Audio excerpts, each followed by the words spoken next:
There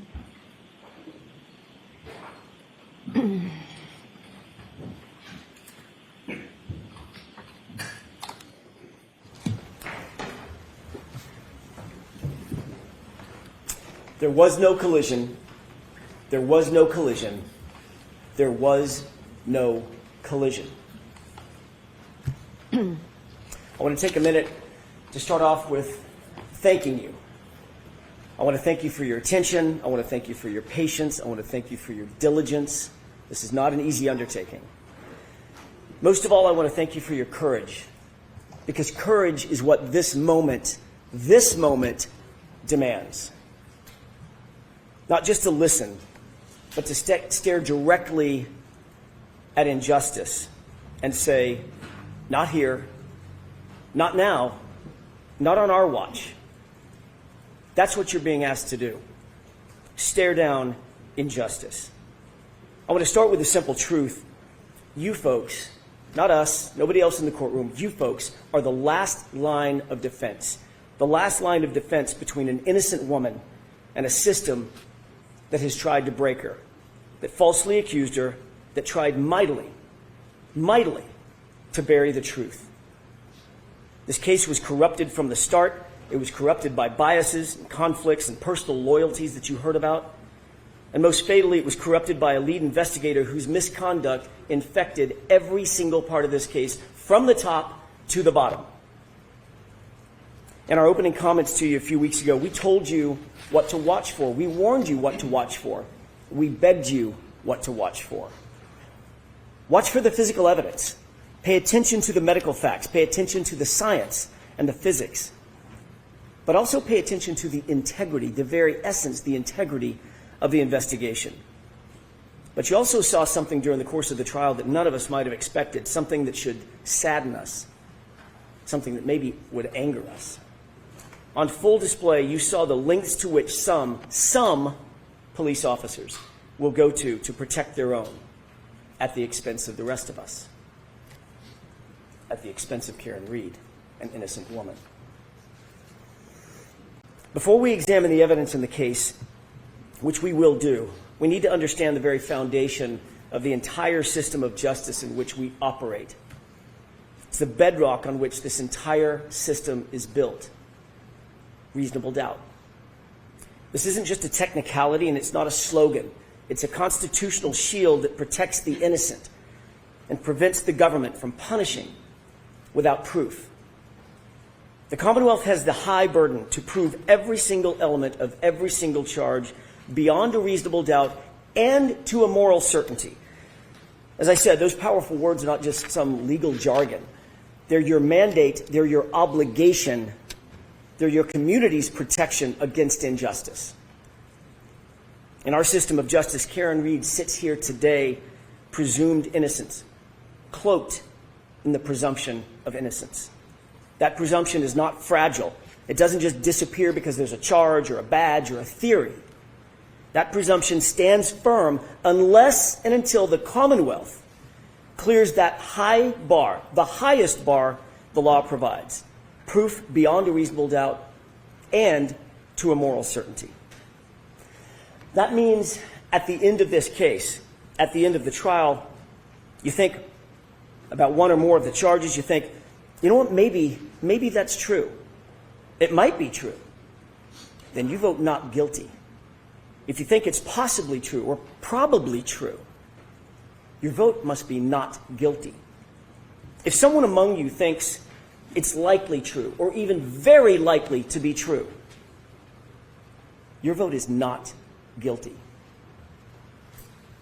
It's because none of those standards, maybe, might be, possibly, probably, likely, very likely, none of those meets the extraordinary burden of beyond a reasonable doubt and to a moral certainty. A moral certainty means a level of confidence so strong, so incredibly unshakable, that you could go home, you would go home, look your loved ones in the eye and say, I am certain. Not probably, not likely. I'm morally certain, and my certainty remains unshakable. The law defines moral certainty as the highest level of certainty known in all human affairs. Think about that. You must be that certain about the entirety, not part of, the entirety of the Commonwealth's case. As we discuss this case, you'll see that the Commonwealth comes nowhere near, nowhere close to reaching that extreme burden of proof. Ladies and gentlemen, on January 28, 2022, it was a Friday night. John O'Keefe and Karen Reed made plans to meet up with friends, go out for drinks. You saw through video evidence and eyewitnesses that they were affectionate, they were loving, they were in good spirits throughout that evening. They started off at C.F. McCarthy's, which you've heard about, and eventually made their way over to the Waterfall Bar and Grill. When they got there, the Albert family, they were already there, and they were already drinking. The Albert family, it's been established as a very well-known family in Canton. They've got quite the reputation. Brian Albert was at the Waterfall, a longtime Boston police officer. His wife, Nicole Albert, was there. She was with him. His brother, Chris Albert, who was a Canton board selectman, he was there. His wife, Julie Albert, their daughter, Caitlin, and his sister-in-law, Jennifer McCabe, whom you met, and her husband, Matthew McCabe, whom you did not meet. They were all there drinking before John and before Karen ever arrived.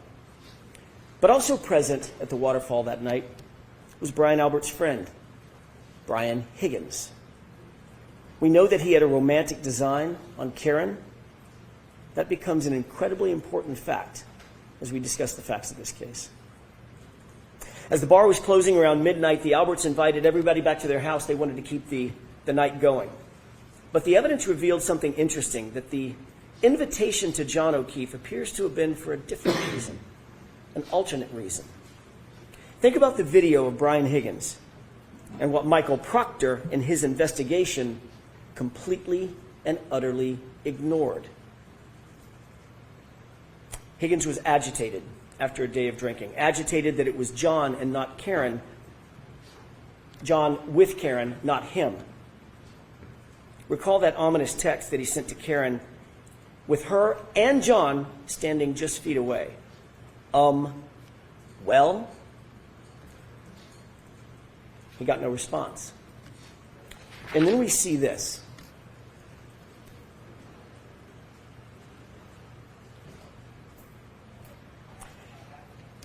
That's what Brian Higgins was confronted with following his well text.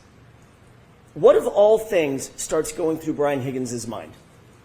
Where does his mind go? What is he thinking about after seeing this, after witnessing this? He shows you. And if Michael Proctor had been the least bit interested, this video would have shown him too. Take a look.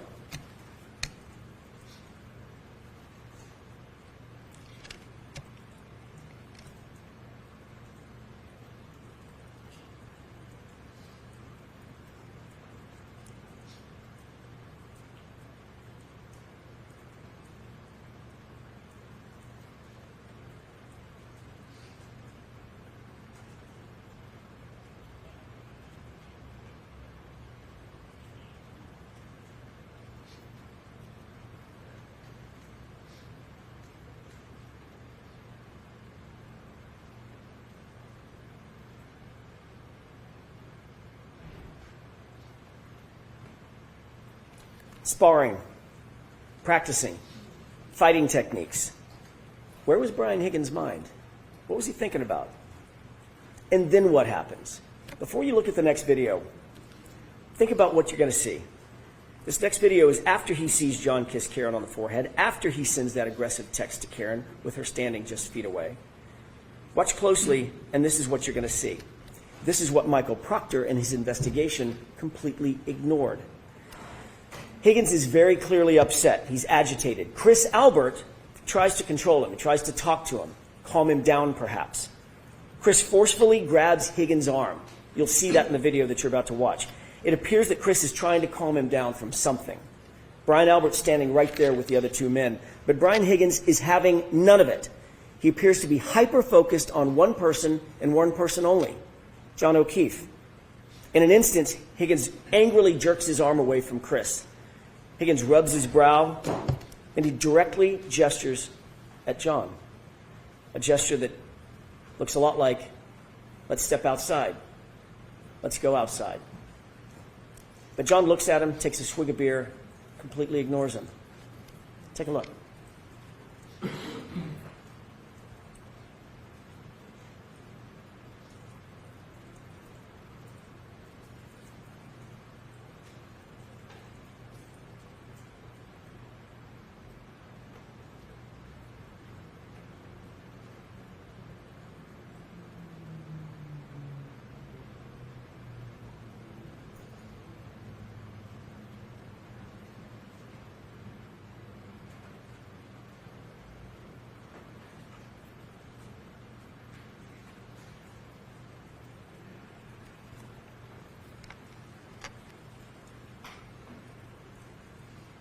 Michael Proctor, the lead investigator in this case, had all this footage, but he did nothing. He had access to the exact same thing that you saw. Why did he do nothing? A few minutes later, Higgins then texts John directly. "You coming here?" 3 question marks. It's now 12:20 a.m. These guys are not good friends. They barely spoke or even acknowledged each other when they walked into the bar together, other than a quick greeting. So why was Higgins coaxing John over to 34 Fairview? "You coming here after this?" And why not text Karen? Because at that moment, he wasn't interested in Karen. He was interested in John O'Keefe. This is about 5 minutes before John gets out of the SUV and walks toward the house. About 5 minutes before Karen sees him alive for the last time. So what happened inside that house, or that basement, or that garage? What evidence was there for the investigators to look into? What did they ignore? Laceration over John's right eyelid, black eyes, a large dog at the home, an obvious dog bite on John O'Keefe's right arm, a head injury from falling backward onto a hard surface, alleged surface, a text from Higgins, one of the last people to ever communicate with John O'Keefe. "You coming here?" Those words now echo in the wake of John's death. But Michael Proctor, he didn't listen. When John didn't come back outside, Karen, very oblivious to what had happened, thinking she was just left alone in the car out in the cold in the middle of the night, she got frustrated and she drove home. She arrived back at home, and her Wi-Fi connected to John's, her car or phone connected to John's Wi-Fi at 12:36 a.m. It's an important time, 12:36 a.m. She left John voicemail after voicemail after voicemail. He was unresponsive. He didn't pick up a single call. He didn't respond to a single text. The longer he didn't respond, the more upset she got. Her voicemails reflect that frustration after the fact. That's the frustration that you hear in her angry voicemails. She uses harsh words and foul language. She's obviously upset. She's obviously irritated because he didn't come back out of the house and he wasn't responding. But Karen did not know what you know. She didn't know what the investigators should have known. She didn't know what was happening with Higgins and Albert and with her boyfriend, John O'Keefe. When he didn't come home at about 5 a.m., Karen went looking for him in a panic. As you know, her worst fears were realized when she found John beaten, battered, bloody, and left in the snow in Brian Albert's front lawn. At 6 a.m., when Karen found John, you heard about the scene. It was described in detail. It was chaos. To use Mr. Brennan's word in his opening statement, it was bedlam. The screams for help by Karen, the yelling and the hollering, ambulances, emergency lights, fire engines, ladder trucks, paramedics, patrol vehicles, patrol officers, all of them swarming all over the lawn just under Brian Albert's bedroom window. And of course, as you learned during the course of this trial, Brian Albert, a sworn peace officer, a first responder trained in being a first responder, never came out of the house. Never went outside to help a fallen fellow officer who was laying on his own property. Never came out. And you learned through the undisputed evidence that the lead investigator, Michael Proctor, for his part, never went into the house. The Commonwealth has struggled to try to prove that John O'Keefe ended up in Brian Albert's front lawn because he was struck by a vehicle. They have failed. They cannot and they will not ever be able to prove that John was struck by a vehicle beyond a reasonable doubt and to a moral certainty, because the science does not lie, the medical evidence does not lie, the physics do not lie. Their investigation was flawed from the start because their investigator was corrupted from the start by bias, personal loyalties. Folks, they cannot prove a collision. John O'Keefe was not hit by a car. There was no collision. So let's start there. I want to take a minute to discuss the actual science, the actual physics, and the actual medical evidence that was presented in this case. The science, it's an old saying, is known as the silent witness. It doesn't lie, it doesn't forget, and notably, it doesn't take sides. If there was no collision, what are we doing here? In order for there to be a collision, there has to have been an impact site. The vehicle had to have struck John, period. I want to remind you of some of the most important testimony in the entire case, and it comes from the Commonwealth's own medical expert, Dr. Irini Scortibello, the Commonwealth's medical examiner, someone governed by law to make these decisions. We know that a person struck by a vehicle suffers massive trauma, broken bones, fractures, soft tissue damage, torn ligaments, contusions, soft tissue injury, severe tissue injury, crushing blows. None of that was present with John. None of it. Not anywhere on his body, including his right arm. Not one bruise. Nothing. The fact is, the injuries are not from a vehicle impact. Not his head injury, not those scratch and bite wounds. Not a single medical expert, think about this, not a single medical expert called by the defense or called by the Commonwealth has testified that John was hit by a car. Not one. Think about the irony. Not one. That's not just significant. It's literally the most important point in the entire trial. Listen again to Dr. Scortibello's words. Question.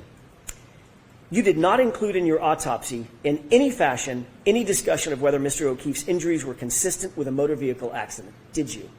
Answer. No, I did not. She told you, quote, I did not see any evidence of an impact site, end quote. She was talking about John's body. The Commonwealth's own medical examiner, Dr. Scortibello, performed the autopsy. She did it personally. She's the only one to have personally examined John's body, and she found no evidence of an impact site on his entire body. That in and of itself is reasonable doubt. You don't need anything more. The Commonwealth's case is done. It's cooked. Their own experts said there is no evidence of a collision, no evidence of an impact. If you want to know what an impact looks like, take a look at this. This is what a body looks like after being struck by a car at 25 miles an hour. And this is what a car looks like after hitting a person at 25 miles an hour. These are exhibits from Dr. Welcher, the Commonwealth's expert. John didn't even have a bruise. Make no mistake, Dr. Scortibello was presented with the Commonwealth's theory of the case, the same case that you've been presented with, and she refused to conclude that John's death was a homicide. She flatly refused to conclude that there was a collision. And you know who agrees with that? That silent witness, the science, the physics, the data. Dr. Wolf and Dr. Rentschler, you just met them recently. They explained they were not initially hired by the defense. They were asked by another agency to conduct their analysis. They looked at the evidence from both sides, not taking a side for the defense or the Commonwealth, completely independent. They looked at the damage to the SUV on the one side of the coin. They looked at the injuries to John O'Keefe on the other side of the coin. Both PhDs, both engineers determined there was no collision. I'm not saying it. The science says it. That SUV's taillight was not damaged by striking an arm, and John was not struck by a 6,000-pound SUV. Period. Full stop. Dr. Dan Wolf did the testing on the taillight. Actual testing, not some ridiculous blue paint kindergarten project. He did lab testing. He did field testing. He did data testing. Actual impact force analyses.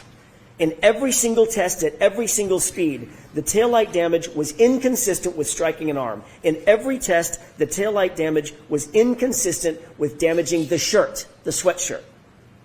Remember that severe internal damage to Karen Reed's taillight. Not just the outer lens. The internal diffusers were completely smashed, completely shattered. ARCA testing established that all the internal components of every single test taillight, especially the diffusers, remained completely intact. Conversely, on Karen's taillight, the diffusers were almost completely gone.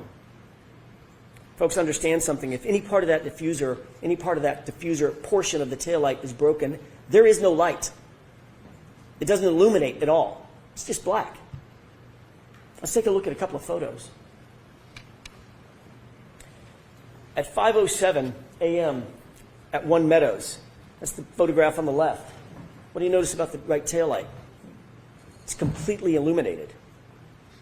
Later, at 4:12 in the afternoon, photograph on the right, it's lit up. How can that be? How can that be if the Commonwealth claims that those diffusers, the portion that lights up the light, were already scattered all over 34 Fairview? That's their theory. But don't believe your lying eyes. The taillight's completely lit up. That would be impossible. Dr. Andrew Rinchler, a PhD, a biomechanist, explained that at those speeds, the other side of that coin, John's arm would be basically destroyed. Contusions, swelling, torn ligaments, hyperextensions, dislocation of joints and bones, fractured, broken, and shattered. But as you know, John's arm was pristine, save those dog and claw bites. He didn't even have a bruise. Think about this. Think about that photo of those x-rays as you deliberate. You can manipulate a taillight fragment. That's not that hard. You can't manipulate a bruise. If they claim the car was going fast enough to shatter the taillight and shatter the diffusers, then it was also going fast enough to destroy and shatter John's arm, and it simply did not. How do they square that? They don't, and they can't. So they spent nearly $400,000 of taxpayer money to hire someone to dress up and look like John and paint his arm blue, which told you exactly nothing.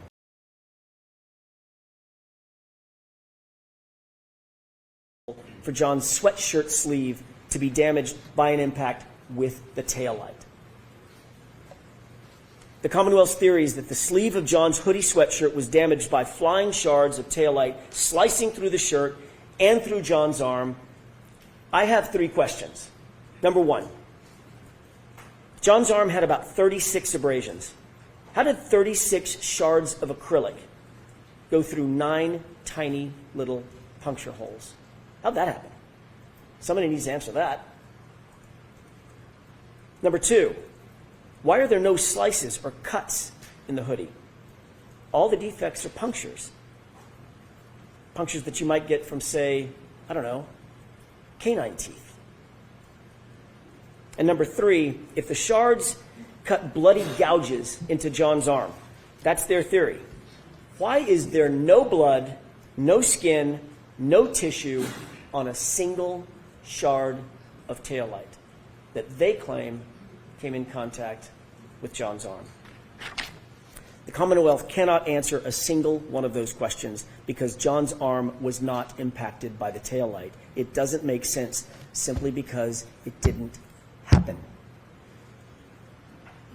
Compare and contrast the ARCA experts and their actual testing to Judd Welcher. He came to you in the Commonwealth's case in chief, and he told you that for the better part of $500,000, he'd come in and testify that John was tall enough to touch the taillight with his elbow. That's it. And even in that basic demonstration, he had to lean in to manipulate it, to get the results that he wanted. Dr. Welcher then claimed that the reason he didn't do the reconstruction, the actual testing, Think about what he said. There isn't enough evidence to determine what happened. I beg your pardon? What happens when there isn't enough evidence, in his words? You vote not guilty. That's what happens. That's out of his mouth, not mine. The Commonwealth also used the same company, Aperture, to try to establish a time of a collision that never occurred. The Commonwealth called Shannon Burgess, the supposed expert from Aperture. There is a cardinal sin for experts, folks, a cardinal sin. It's called confirmation bias. It's when you decide to change your opinion to fit a theory. The most important takeaway from Shannon Burgess' testimony was how brazen, how shameless he was in trying to change the data to try to suit the Commonwealth. Remember Mr. Brennan's opening statement. He made some promises to you. He said, this case is about the data. He stressed it over and over again. They've had 3.5 years to get this right. The Commonwealth has had this case for 3.5 years to get it right. So his top expert, Dr. Welcher, prepares a report. And that report says that John O'Keefe was struck by Karen Reed's SUV at 12:31:38. Note that time, 12:31:38. He was struck, he was immediately incapacitated, he was immediately unconscious. So says Judd Welcher and the Commonwealth's theory. But there was a huge, huge problem with that. And somewhere in the middle of trial, somebody must have realized it. They must have realized that the very data they produced unequivocally establishes that they are wrong about a collision. It could not have happened. Why? Because John was interacting with his phone after 12:31:38. Remember, the collision immediately incapacitating. How could he be interacting with his phone afterward? He was on his phone, opening his phone, checking his phone, reading texts on his phone, and locking his phone, all of it after 12:31:38, which is the time Welcher clocked for the moment of the impact. And he was taking steps and walking with that phone after 12:31:38 also. That's what their own data showed, and it devastated their case, and it devastated that false theory. There must have been panic, I'm guessing, in the room. What do we do now? The data shows John wasn't struck by the car. What do we do? Enter Shannon Burgess. Question. Can you believe him? Can you believe Mr. Burgess? He came up with a brand new story right in the middle of trial. You might ask yourself, would an expert actually say something he knows not to be true? Would an expert actually say something he knows is not supported by fact? Would an expert shade the truth? You don't have to look any further than Shannon Burgess's CV to answer that question. That was a shame. Even with the pull and push and stretch and manipulation of the time data that Mr. Burgess came in here and told you about, it still shows that John O'Keefe was very much alive and walking around after they claim he was hit and incapacitated. Think about that. Matt DeSogra looked at Burgess's report and told you that in 30 out of 30 scenarios of the possible time skews that Shannon Burgess identified, he came in the middle of trial and identified all these other time skews that he called it. In every single scenario, John was alive and walking after they said he was hit. And that's a problem for them because there was no collision. Just look at Mr. Whiffen's data, Ian Whiffen. John O'Keefe took 31 steps at a steady rate, about 83 feet, and then think about this, in a westerly direction. That would be right toward the house. Remember, it's 78 feet to that garage door. That's not a coincidence. The Commonwealth's witnesses, or the Commonwealth's witness, Mr. Ian Whiffen himself conceded that he has reasonable doubts about the accuracy of John's location data. You remember that question and answer on cross-examination by Mr. Alessi. Do you have doubts? I do. Are those doubts reasonable? They are. And remember, It's still the Commonwealth's burden. If their own cell phone expert has a reasonable doubt about John's location, so should you. John O'Keefe was inside, and the phone battery temperature further proves it. This is not speculation. This is science, and it's irrefutable. It tells us that he was not laying outside in the cold. He was inside somewhere a little bit warmer. Ian Whiffen told you that when the iPhone is exposed to freezing temperatures, think about these numbers. When the iPhone is exposed to freezing temperatures, it will drop from 81 to 21 degrees in 15 minutes. 15 minutes. That's a 60-degree drop in 15 minutes. Now look at John's phone. It was laying, according to the Commonwealth, it was laying directly on frozen ground. He arrived at 34 Fairview and his phone dropped only 20 degrees over the course of an hour. Then inexplicably, it stayed steady, never dropping below 50 degrees for the next 4.5 hours. Never dropping below 50 degrees for the next 4.5 hours, basically through the entire night. He was not outside. He was someplace warmer, like a basement or a garage. Dr. La Posada confirmed that John O'Keefe did not have hypothermia. No telltale signs, no telltale Wisniewski spots, no frostbite on any extremity. He did not die of hypothermia because he wasn't outside.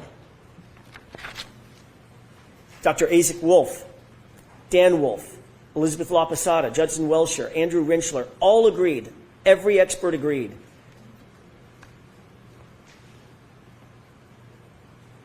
This is how John O'Keefe died. A rearward fall from a standing position.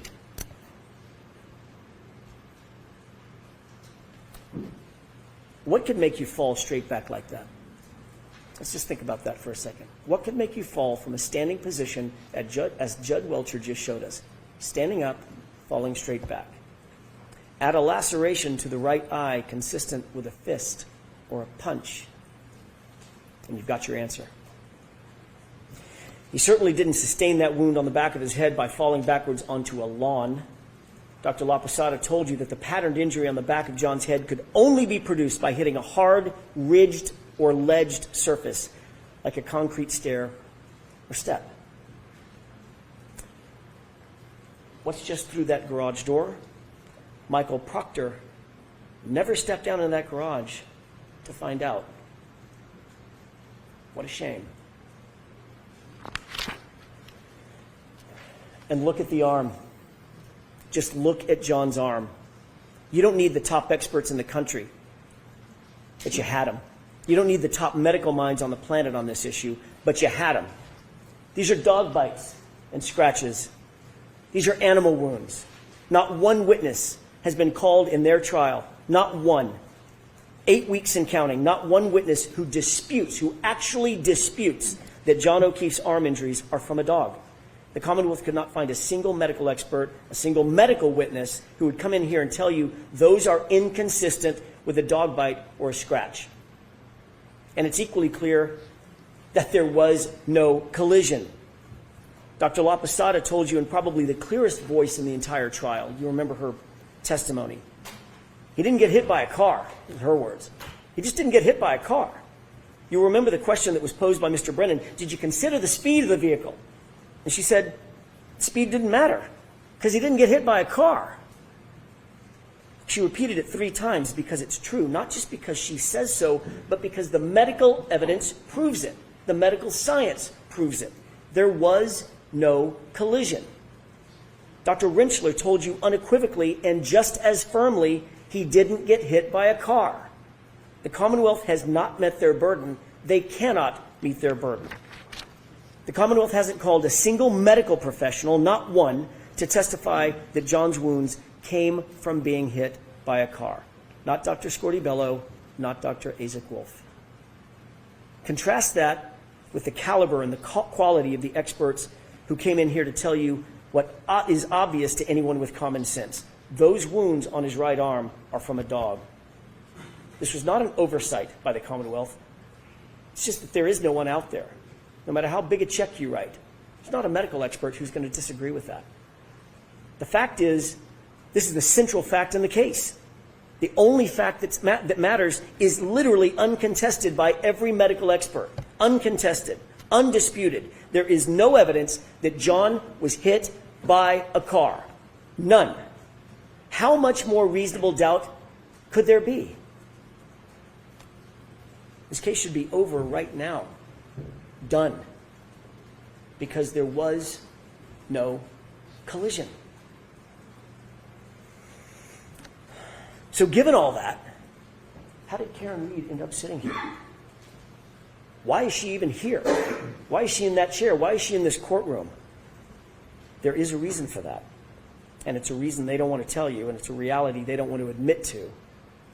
The reason we're here is because the system, the very system that was meant to protect her, that was meant to protect all of us, that system has failed badly. So now let's discuss the facts that were and were not presented by the Commonwealth in this case. Over the next few minutes, I want to talk about the utter failure of the police to investigate this properly and to investigate this fully. And what you're going to see is that Michael Proctor, the lead investigator for the Commonwealth, did nothing to actually and properly investigate this case. Let's start with the house. That's the most logical place to start. I think you'd agree.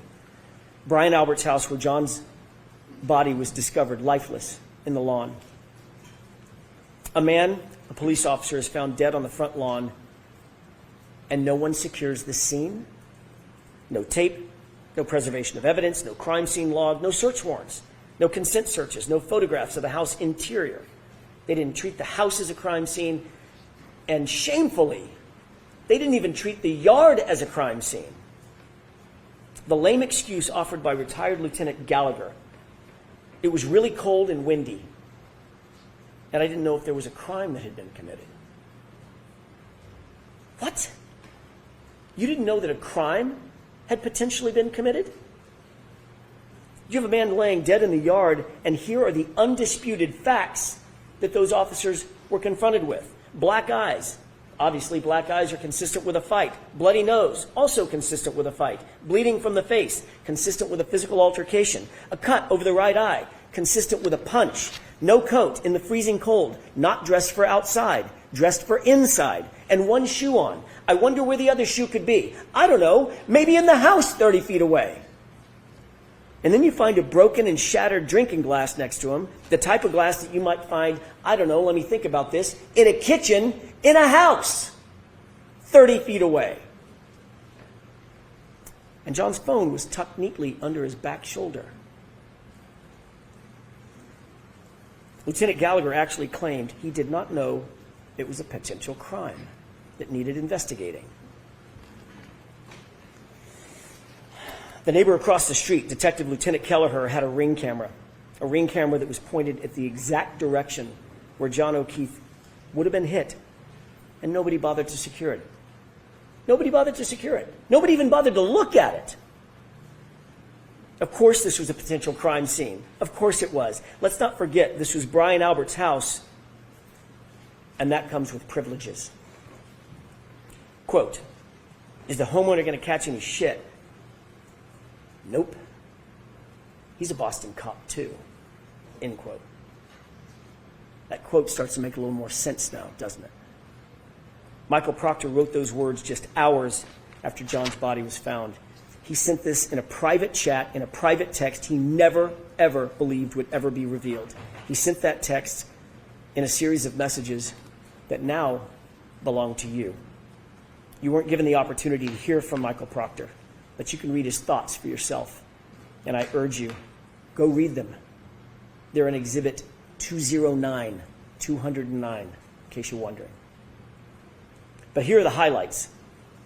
Proctor starts the conversation, quote, all the powers that be want answers ASAP. He's getting pressure, obviously. Get this done. His friend then asks what Proctor's probably thinking at the time. Quote, I assume you guys are out to make it cut and dry since it involves cops. Something stinks. And Proctor responds, yeah, to the something stinks. And then he goes on, but there will be some serious charges brought on the girl. Think about that. Hours into this investigation, there will be some serious charges brought on the girl. She's a whack job cunt. Yeah, she's a babe. Weird Fall River accent, though. No ass. No ass bitch. She's got a leaky balloon knot. Leaks poo. 0 chance she skates. She's fucked.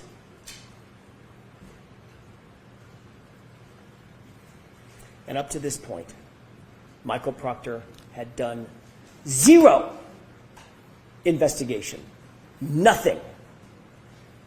Save talk to a grand total of 3 people, all of whom were named Albert or McCabe.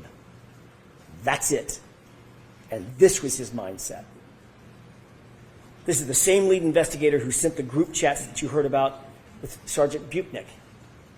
Late night, sitting at his office, rifling through Karen's phone, bragging about looking for naked pictures of her. That text wasn't sent to his buddies or his friends. That text was sent to his supervisors at the Massachusetts State Police, for God's sake. And what was their response? Sergeant Buchanan liked this conduct with a big old thumbs up. He encouraged it. Ladies and gentlemen, a lead investigator is every investigator is supposed to be objective, an objective fact finder. No bias, no agenda. Michael Proctor went far beyond just insulting Karen Reed. He dehumanized this woman. He betrayed her as a human being. He was fired for this blatant bias. If the Massachusetts State Police can't trust him, how can you trust him with this investigation and with your verdict? And with Karen Reed's life. The lead investigator in a murder trial was never called to testify. Think about that. That should stop you in your tracks.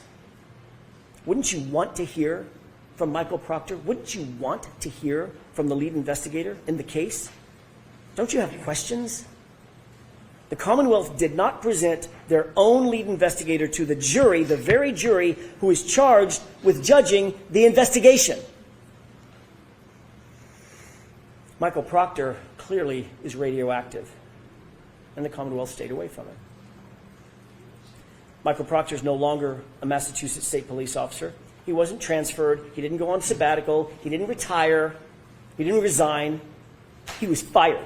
He was terminated for cause. The Massachusetts State Police investigated him, found him guilty of dishonorable conduct, not just for those text messages, folks, for sharing confidential information with witnesses, and for bias. Not just any bias. Bias in this case. Fired. This is the man who touched every single piece of important evidence in this case. All the evidence that was brought before you in this trial went through his hands one way or another. The shirts, the shards. Remember that when Mr. Brennan gets up and gives his closing argument. The shirts, the shards, all in Michael Proctor's possession. Mr. Brennan and the Commonwealth, I think, have pinned their hopes on some microscopic pieces of, or close to microscopic pieces of plastic that were claimed to have been scraped from the hoodie several months after the fact. What he failed to ask every single every single witness is who had access to that shirt and who had access to those taillight fragments, and the answer is it was Michael Proctor. Not for days, not for weeks, for months on end, for months unaccounted for, before they were submitted to the crime lab, before they were ever scraped. Just go look at the chain of custody documents. You've got them. Why didn't Michael Proctor give those clothes to Maureen Hartnett with the crime lab when she was at Canton PD just days after the fact to receive those solo cups? Remember that? Just a few days later, she was there. She drove up. She did the driving to take the solo cups in the grocery bag, which has a ridiculous aspect to it in and of itself as well. Why not just give her the shirts as well? Give her the taillight fragments if any were found at that point. Why hold on to them? What could possibly be a reason? Why wait until March to book those into evidence? Now let's talk about some of the other problems with the Commonwealth's evidence. As I indicated, there was no blood, no skin, no tissue, no DNA found on a single piece or shard of the taillight that the Commonwealth claims cut and sliced into John O'Keefe's arm.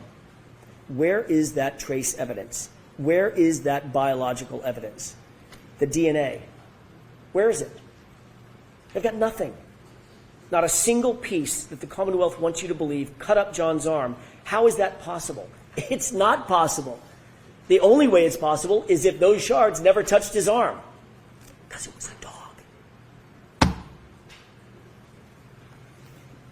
Oh, and the one sample of DNA that they did find, by the way, was found on the outer, smooth part of the housing. Not any shard. It was the outer, smooth part of the housing. Nothing that they claim actually came in contact with John O'Keefe. Number two, that sample had DNA of two other men, two other unidentified males. That tells you that that DNA had nothing to do with a car strike. That DNA would be expected to be, John's DNA would be expected to be all over that car. Inside, outside, he had access to that car for months and months and months. He was in and out of it all the time.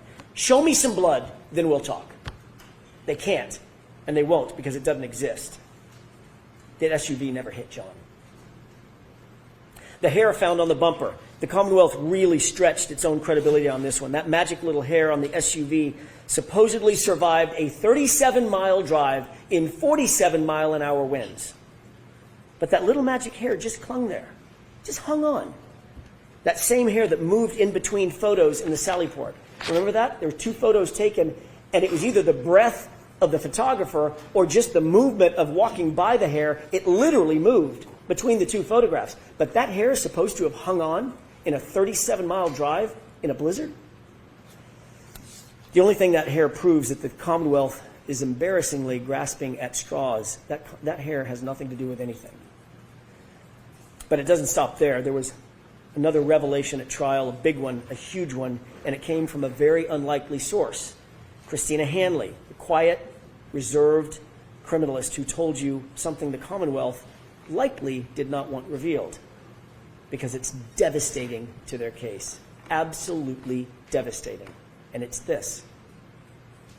The glass on the bumper didn't match the cocktail glass. None of it. Remember, February 11th, Michael Proctor, without any other person with him, no witness, no supervisor, no other person with him, claims to have found a single piece of glass at the scene.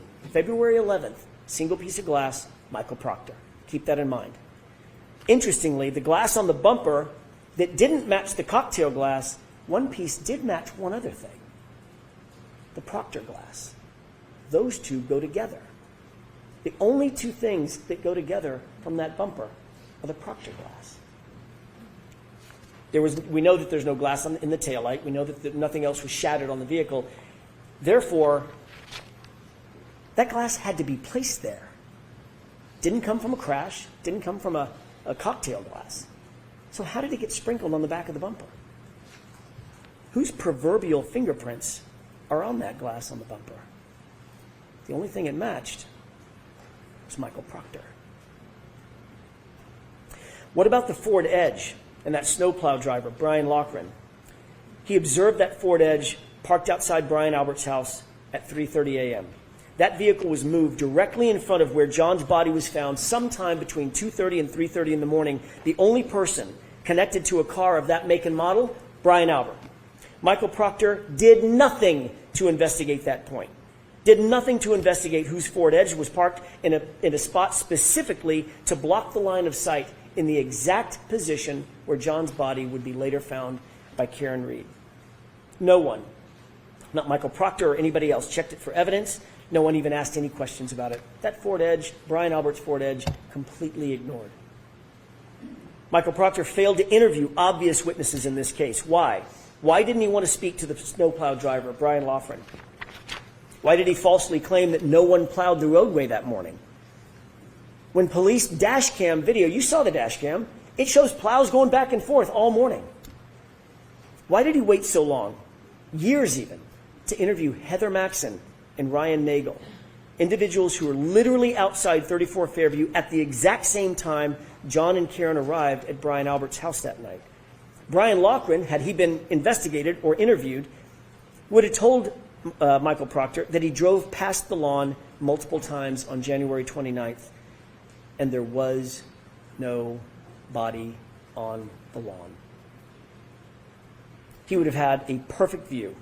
Remember, the weatherman told you there was only enough snow at that time. I think he said, in a very charming phrase, only enough snow to track a cat.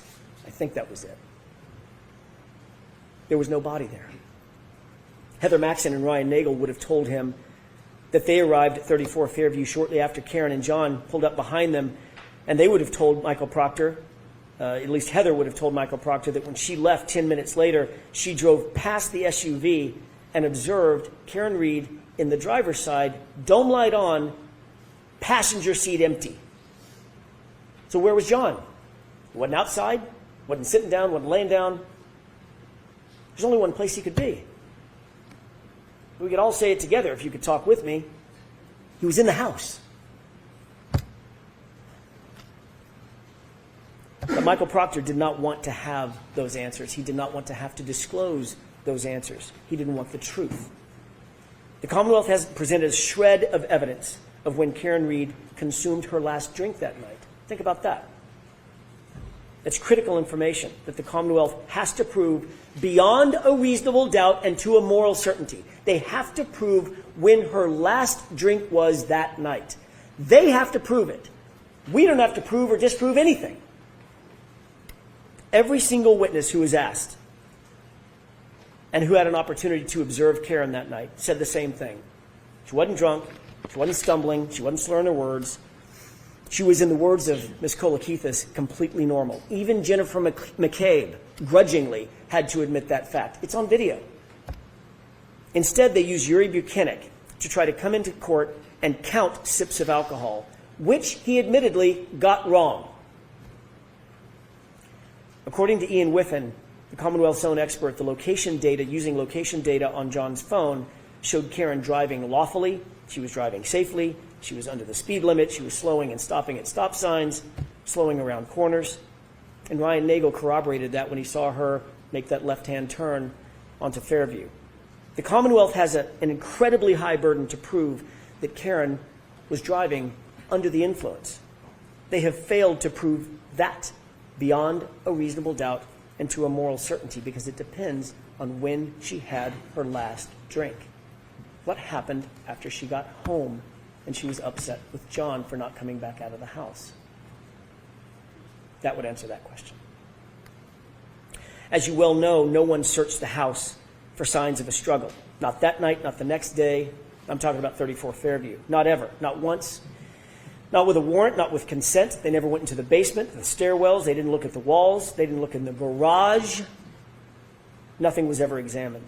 Nothing was checked for blood. Nothing was checked for DNA. They didn't look for a ledged or ridged surface.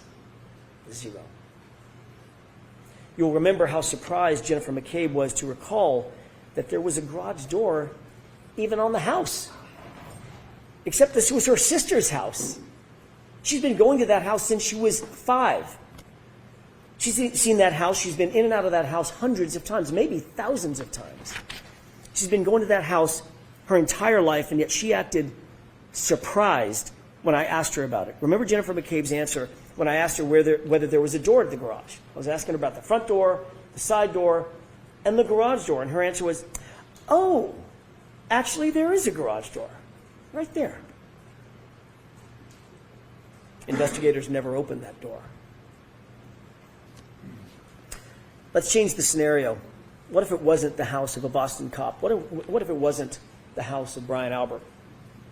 We can be certain that investigators would have torn that house apart to get answers about why a fellow police officer was laying dead on the homeowner's lawn. You can betcha. But because this was Brian Albert's house, a Boston cop, nope. And because he was a fellow cop, an insider, they didn't even open the door. That is not justice, folks. That's just pure favoritism. Each of these facts is more than a question mark. They're failures of duty. They're blank spots on a map where justice is supposed to live. And every single one is a reason why you cannot convict Karen Reed. Reasonable doubt abounds.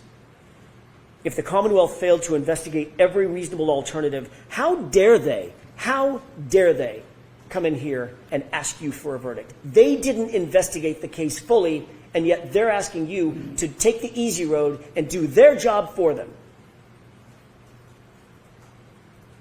These facts do not represent reasonable doubt. Nothing does. Every one of these facts that you're seeing that we're talking about represents reasonable doubt. Every one. The police and the prosecution are in a position to take people's liberty. It's the most dire and consequential act a civilized government can take against one of its citizens. Their obligation is not just to try to get it right. They have to convince you to the highest degree of certainty known in human affairs. They have to do it all, every bit of it, beyond any and all reasonable doubt. And they have not done that here. And how about the homeowner himself? The host, the first responder, the Boston cop, Brian Albert, who was sparring and practice fighting with Brian Higgins just minutes before John O'Keefe appeared at his house, 34 Fairview. Brian Albert, who was watching Chloe that night, the German Shepherd. Brian Albert, whose phone and his wife's phone were never secured. Brian Albert, who never came out of the house. But that doesn't mean he wasn't awake. It doesn't mean that he wasn't on his phone. Think about this. Jennifer McCabe claimed that her sister and Brian Albert both slept through this complete chaos right outside their bedroom window. But Jennifer McCabe's phone records tell a different story, and they tell the truth. She spoke with them for the better part of a minute, 38 seconds to be detailed about it, at 5:07 a.m. And then she lied about that call. Remember that? What was the reason for that call at 5:07? Was it panic? Was it a warning? We know that conversation took place at the precise time Karen left her house to go search for John, 5:07. We could answer those questions if we just had access to their phones. Brian Albert, Brian Higgins. But Michael Proctor wasn't interested in their phones. Not only did he not secure their phones, he never even asked. And what about Brian Albert's dog, Chloe? A dog with a history. A dog that is, quote, not good with strangers. Dr. Russell confirmed that John's patterned injuries were from a dog, just like the dog Brian Albert owned. And then Chloe just disappeared. Not there the next morning. None of the officers that you heard from said that there was a dog in the house. They didn't see her. She was just gone. And then ultimately gotten rid of altogether. Who gets rid of their family pet? Unless they had something to hide. Michael Proctor wasn't interested in that either. And recall the group chat with the Alberts and the McCabes. They were getting their story straight. Matt McCabe, whom the Commonwealth did not call in this trial, instructed the group in that group chat, you'll recall, tell him to say the guy never came in the house. Think about that exact quote. Tell him to say the guy never came in the house. And Brian Albert, the patriarch of the family, exactly, exclamation point. He blessed it. With the truth, as we all know, you don't need to get your story straight. You don't need to tell someone what to say. It's just the truth. And what about the Google search? A Google search that Jennifer McCabe admitted having made. A Google search that was time-stamped by Celebrite at 2:27 a.m. A Google search that read, Haas Long to die in cold. It is uncontested and undisputed that that search was deleted. If the 2:27 a.m. timestamp is not true, why does Jennifer McCabe have to lie about it? Why delete it? If the 2:27 a.m. timestamp is not true, why create a false story about Karen screaming Google hypothermia? That's just a fabrication. That's just a made-up fact. And by the way, if someone does tell you Google hypothermia, why would you Google how long it takes to die in cold?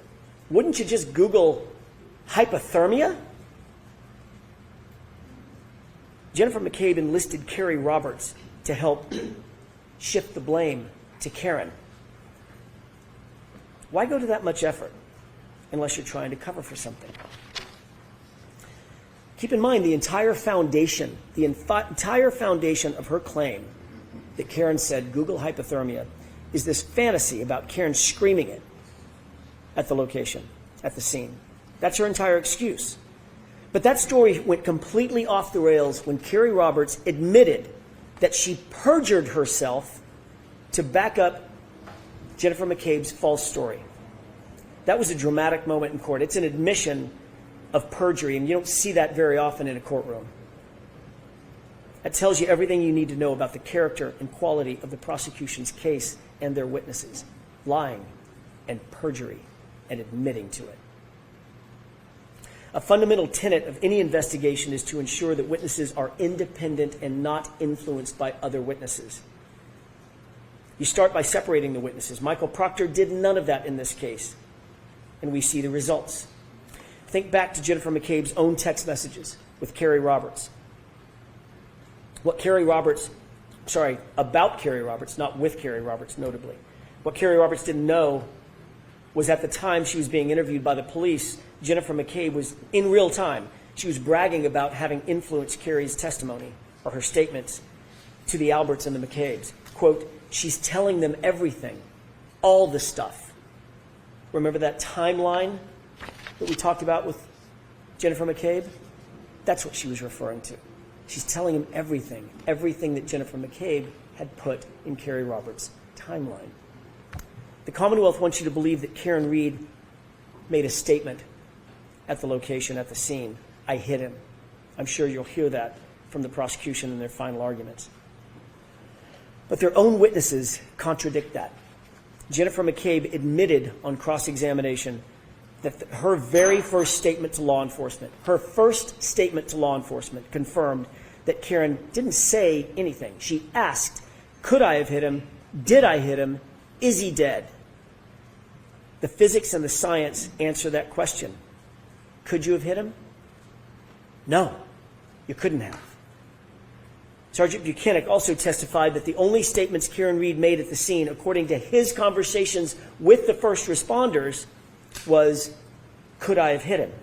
Did I hit him? It wasn't a confession. It was confusion. And Dr. Russell explained that confusion. She told you why Karen Reed or anybody in that position might ask those questions. She was suffering from extreme grief reaction, which according to the evidence can last for years. Even her medical records confirm that diagnosis. It's common to ask those questions in grief. It's common to ask those types of questions in shock. You're trying to make sense out of the nonsensical in the moment. And the Commonwealth has tried to twist those words into a confession. There is no evidence that any officer at the scene ever heard Karen Reed say, I hit him. Not a single police officer at the scene came in to support the Commonwealth's claim. It's not on video, it's not on audio, it's not in a single police report, it's not in a single EMT or EMS report. Nowhere. The fact is, Karen never said, I hit him. You saw the video. Multiple officers were right there. She simply never said it. What did Jennifer McCabe do and not do when she got to 34 Fairview? She would have you believe, I want to set the scene for you, that she's confronted out of the blue with John O'Keefe's lifeless body. Her friend, John O'Keefe. He's bruised and battered. He's bleeding. His eyelid is cut. His nose is bleeding. Karen is screaming at the top of her lungs. Carrie is screaming back to Karen, shut up! Both women begin crying. Both women are giving CPR. There's chaos everywhere. It's building in the yard, just feet from Brian Albert's house. Brian Albert's window. Jennifer calls her sister at 6:07. With all this chaos going on, no answer. Jennifer calls her sister at 6:08. With all this chaos and bedlam going on, still no answer. No lights come on in the house. In the midst of all this screaming and this chaos, Brian Albert doesn't come outside. Nicole Albert doesn't come outside during this maelstrom.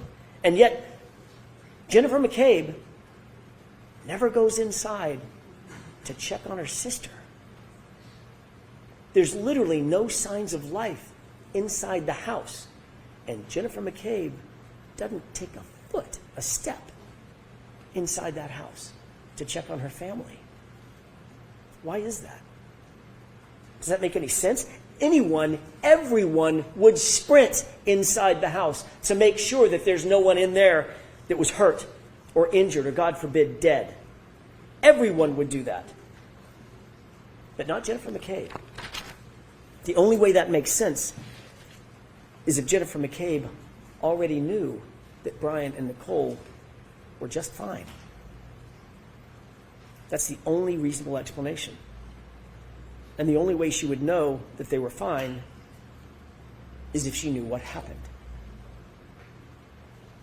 But Michael Proctor never explored this incredibly suspicious behavior. Don't you have questions? This would give anyone reasonable doubt. And don't you have questions also about Brian Higgins? Michael Proctor certainly didn't. Higgins had been sending flirtatious and romantic texts to John's girlfriend, Karen Reed. You'll remember I asked Sergeant Buchanan a simple question. Were those texts flirtatious in nature? He refused to answer that simple question. Do you remember that? Quote, I'm not comfortable putting a label on that, end quote. We read the texts. It's not a secret. Of course they were flirtatious. Of course they were romantic in nature. The reason he refused to answer that simple question is telling. It's because these flirtatious texts establish a motive for Brian Higgins. Sergeant Buchanan could not bring himself to tell the truth. His bias was on full display. He was covering for another cop. Investigators also ignored Higgins' suspicious late-night visit to the Canton Police Department. That was after a night of drinking, by the way. Why didn't they investigate this? What was so important that Higgins needed to go to the police station at that time, 1:30 in the morning, while drunk, by the way? Why weren't they interested in those facts? Remember, he's an ATF agent. He's a cop, a member of the Blue Wall, and best friends with Brian Albert. He would know that the CPD would be the first to get the call when someone reported John missing or injured. He would know what to look for, what to listen for, to determine if a report had been made and when and what the response was going to be. You saw the skulking through the hallways with his hood up, moving bags between cars, and of course, that late-night mysterious phone call on his cell phone, a phone that you don't have and that you'll never see. All of that, and Michael Proctor never gave him a second look. All of that, and the Commonwealth, who's supposed to be after the truth, didn't call him to the stand. If you have any unanswered questions about Brian Higgins, that's reasonable doubt. The police didn't interview Brian Higgins on January 29th, 2022, but he was at the police station, as we've just seen. You heard evidence that Higgins and Chief of Police Kenny Berkowitz, also good friends, were in the Sallyport together with the SUV for a, quote, wildly long time. Kelly Dever, another Boston cop, told you that. She also told law enforcement agents that she found it, quote, weird that Higgins could have access to that very sensitive evidence, the SUV. Folks, there is never a situation in which a witness, a potential suspect even, should be given access to the evidence in a case. But that's exactly what happened here. Higgins was given unfettered access to that SUV and its taillight nearly immediately, according to Kelly Dever's statement to law enforcement. And it was at that exact time, the exact moments that Higgins would be in that Sallyport, that the 42 minutes of the Sallyport video is just missing. It's just gone, vanished. Well, that's convenient. Now put in context the condition of that taillight when it was actually seized in Dighton. It was cracked, but not completely damaged. I ask you to compare and contrast Officer Kelly Dever, her attitude, her demeanor. That's all for you to judge. Her attitude, her demeanor, her truthfulness, her motives from the witness stand. Compare and contrast that to Sergeant Nick Barrows. Who's more believable? Officer Barrows is unattached to any of the players in this grand play directed by Michael Proctor. He's truly independent. And what did he tell you? Was the taillight, he was asked, was the taillight in this condition when Michael Proctor picked up that SUV at 412? His answer? Absolutely not. Absolutely not. It was cracked, but not completely damaged, not smashed out like that. So how did the taillight get cracked? How did it end up in the condition where it was cracked, as Officer Barrow saw it, but not completely damaged? Well, you don't have to guess. There's a video. Just watch.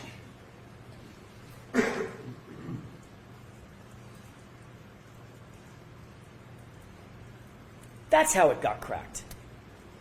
And Judson Welcher's own recreation confirms it. Look at the contact. That's from the Commonwealth's expert. And that further is confirmed by the fact that there were no taillight pieces found in any of the initial searches conducted at the scene. 2 searches, 50-foot area searched. Not a single fragment was found until after Michael Proctor had access to and control of that SUV and its taillight. What does that say about the character and quality of this case? It's revealing what happened here at trial. One of the most dramatic moments probably of the trial, Kelly Dever. How can you trust this investigation when you saw how far a police officer will go? You had a front row seat to the power of police manipulation and police corruption, a front row seat. Kelly Dever was interviewed by a separate law enforcement agency, not a friendly department, not Boston Police Department, not Michael Proctor's MSP, a different independent agency. She told those law enforcement agents in a formal interview that she saw Brian Higgins and Chief Kenneth Berkowitz alone in the Sallyport with the SUV.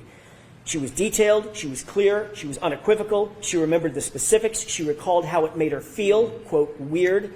She recalled how long Higgins spent, a quote, wildly long time, as she described. These are all incredible details to tell law enforcement. She couldn't have been clearer, she couldn't have been more specific. But then she's put on a witness list and she's subpoenaed by the defense. Oh boy. Then this rookie cop was called up to the police commissioner's office, the same commissioner that was the boss of Brian Albert. They have a meeting, a private meeting, and he says, wink, wink, nod, nod, we support you, Officer Dever. What else was said in that meeting? What else is reasonable to believe was said in that meeting? She claimed she couldn't remember. She claimed not to remember if he instructed her to do the right thing.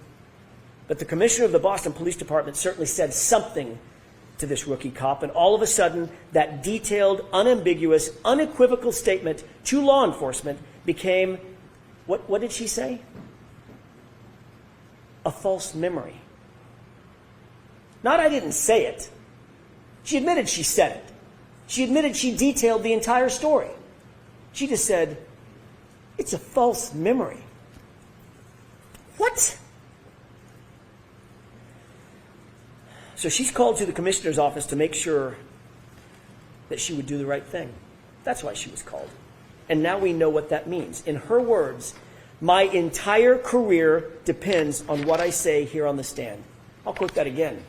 Quote, my entire career depends on what I say here on the stand. You bet it does. That's how it works. And that's how we got here. At the end of the day, you have to ask yourself, can you trust the Commonwealth's case? Can you trust their witnesses? Can you trust their evidence? And here are a few of the highlights. A video that was played in a courtroom and sold as accurate. Turns out it was completely inverted, flipped backward, completely false. The test that formed the basis of their entire theory of the case. Watch closely as Dr. Welcher stands as a surrogate.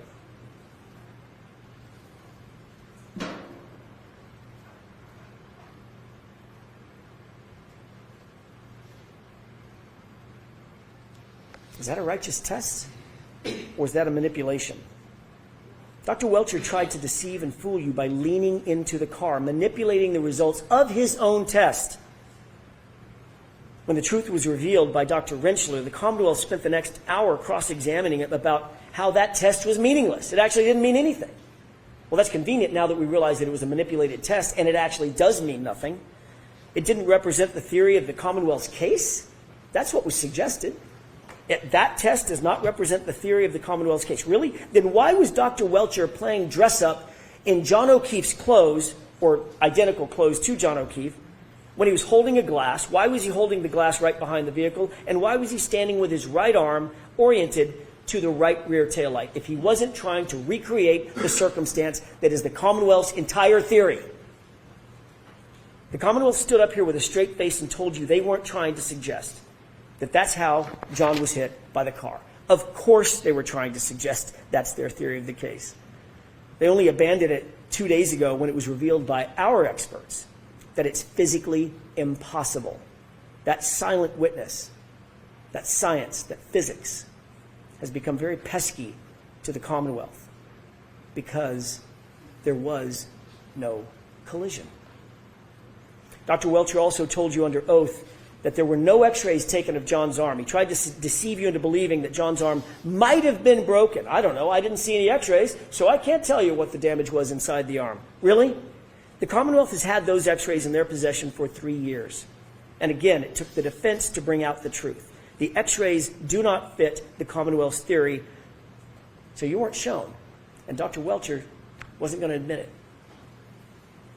And my goodness, then we get to the sweatshirt. That was a moment. Mr. Brennan stood here in front of you and dramatically held up John's sweatshirt. Not just to the witness, but to you. And asked Dr. Wolf about it multiple times. Specifically, while it was in that plexiglass, asked Dr. Wolf about the multiple holes in the back of the sweatshirt.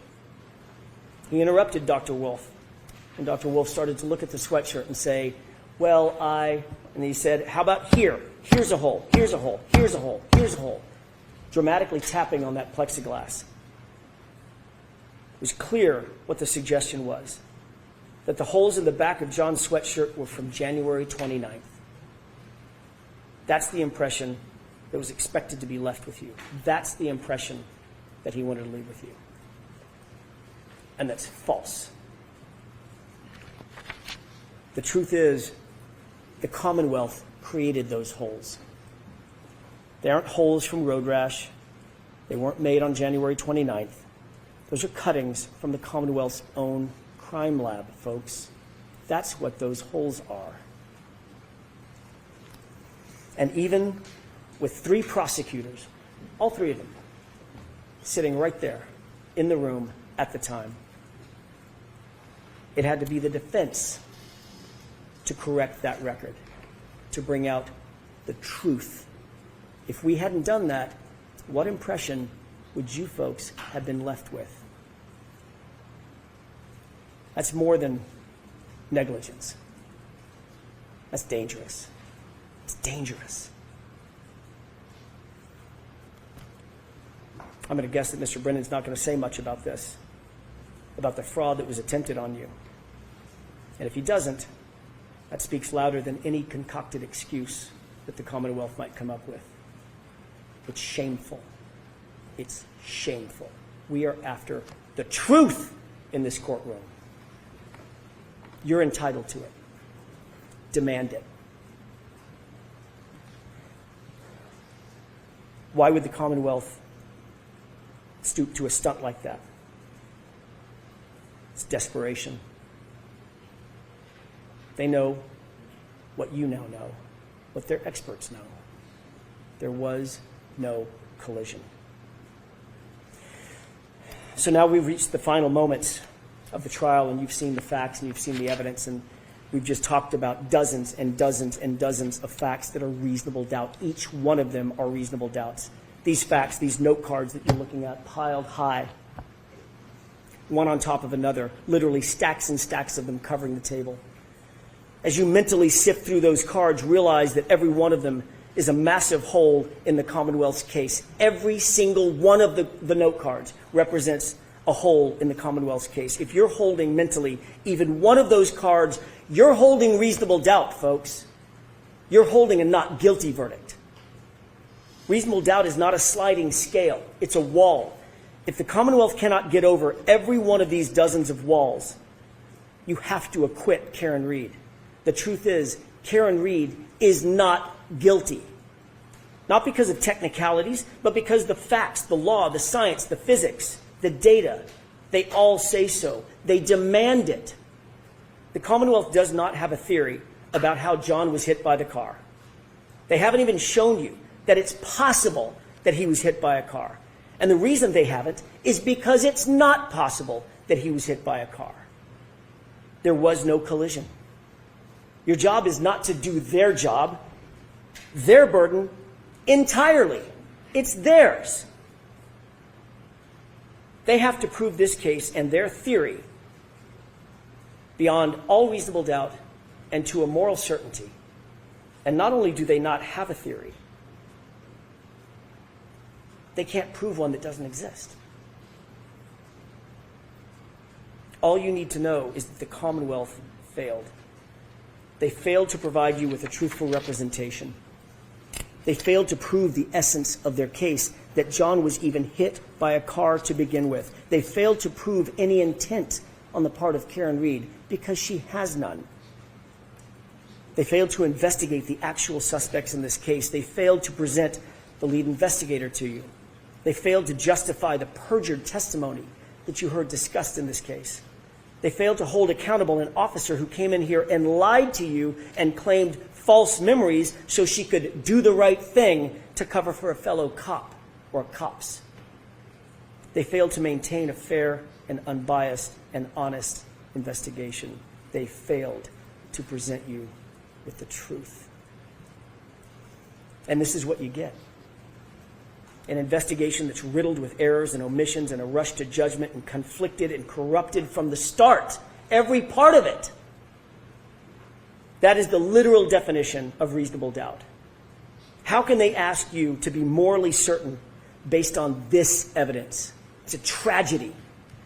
When the government fails so completely, so catastrophically, when there are dozens and dozens of points of reasonable doubt on the table, your duty, your oath is clear. Your sworn obligation under the law is to acquit Karen Read. Not just because you can, because you must. Justice demands it.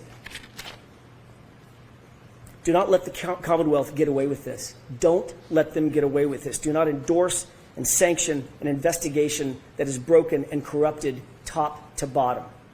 But just as importantly, do not let Michael Proctor get away with it. And make no mistake about it, folks.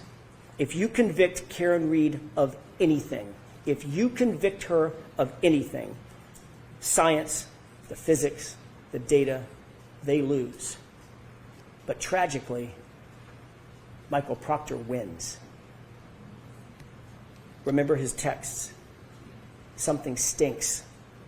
Yeah, but serious charges will be brought on the girl. She's fucked. Could you ever say to yourself, this is justice? The fact is there was no collision. A car did not kill John O'Keefe. So I ask you, let your voice be heard, not in whispers, but in truth.